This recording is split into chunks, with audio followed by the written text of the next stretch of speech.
Ravel knew everything, but not only for the piano, because when you talk to every player in the orchestra, they would all say it's so well written for the instrument.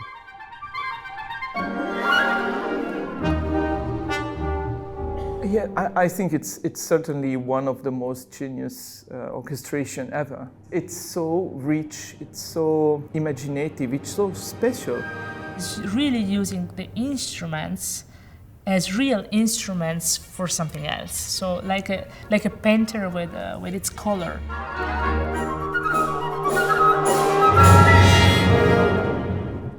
Ravel was an incredible writer. He was writing his music with a precision that is exceptional. The level of the sensitivity of his ears and the craftsmanship of this man, speaking about music writing, is difficult to compare to. On that level, is comparable to Bach or to Brahms. It's that level of music writing. So Ravel was indeed a very good orchestrator, and this stems from a very good knowledge of the instrumental possibilities of all instruments. He had ability to transform his material, which generally was for solo piano, into something written for the orchestra. I strongly think that a piece for piano is orchestrated for the piano as well. It uses textures of the piano as one would use like textures of some instruments or part of an orchestra to create a sound effect.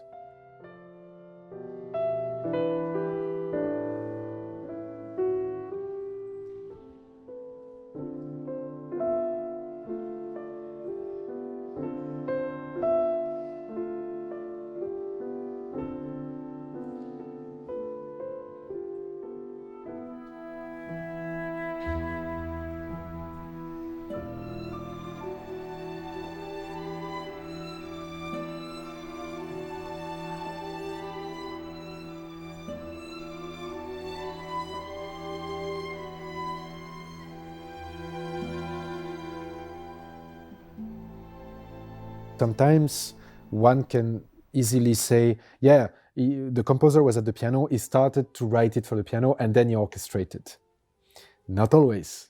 When he writes the same pieces for piano and for the orchestra, he's not trying to make the piano sound like an orchestra or the orchestra sound like a piano, but he's trying that both of them sound as something else. Like for example, Valse, he wrote together the orchestra version and the two piano versions. And also solo piano version, which is not completely complete, actually, but he was writing in parallel. In this sense, he's pushing very much the limit of music making into something else. And he's really using the instruments as real instruments for something else. So like a painter with its color, he's trying to paint a different picture.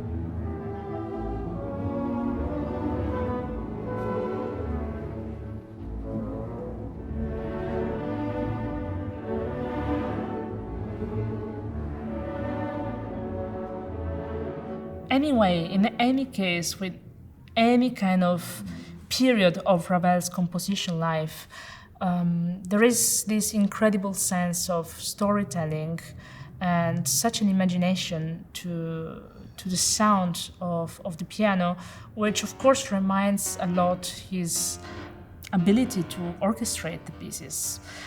His orchestration, if I think of like pictures at an exhibition by Mussorgsky, and then the capacity, the ability to translate this piano music into a world of sounds, this is absolutely incredible.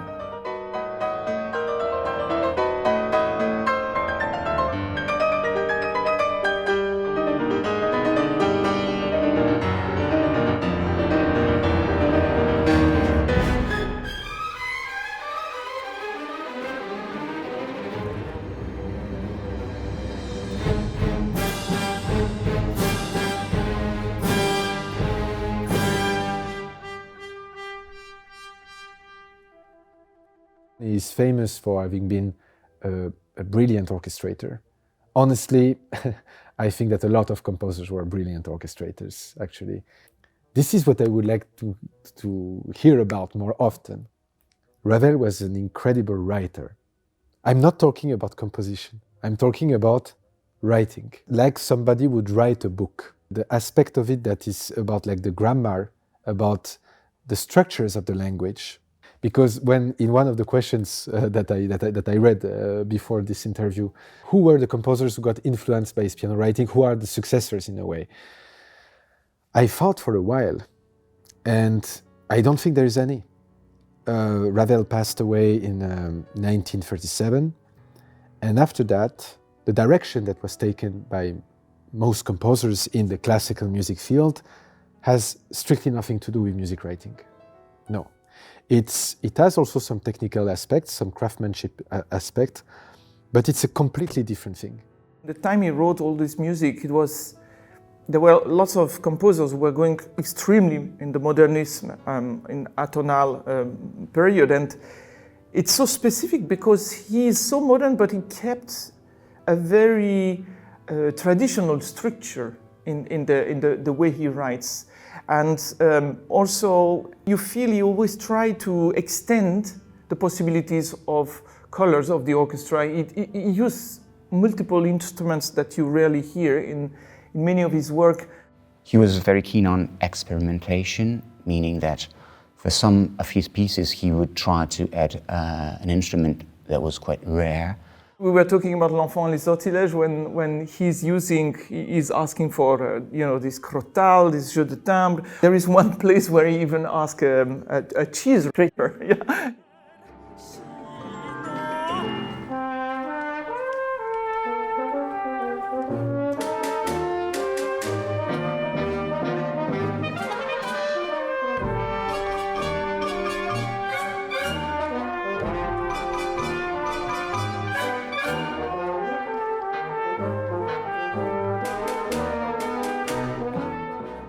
Another thing that you have to keep in mind is his ability to concentrate on certain soundscapes that he decided to exploit in all sorts of ways.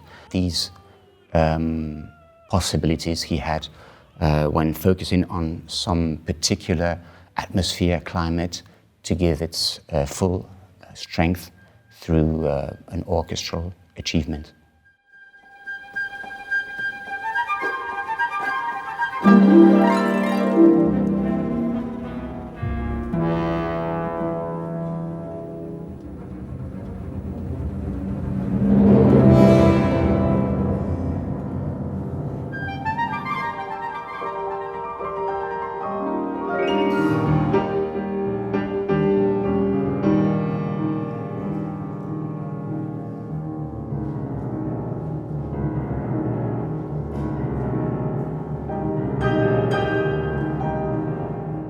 So just trying to have a maximum of possibilities to describe different things. One wonders the influence of his father, who was a Swiss engineer, influenced him as this clock-making precision in his writing. So when you hear it, it sounds very free, but actually the precision is like a Swiss watch. And that's how Stravinsky described him, actually, like a Swiss watchmaker.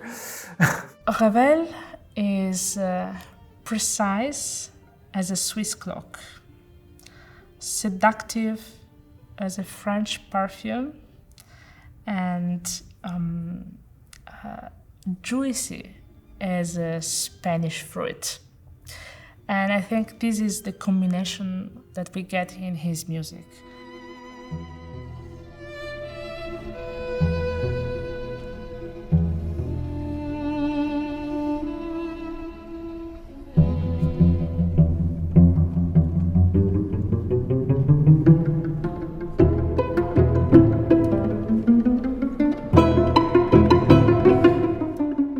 When I study a score for the first time, the first thing I'm looking for is to understand the structure.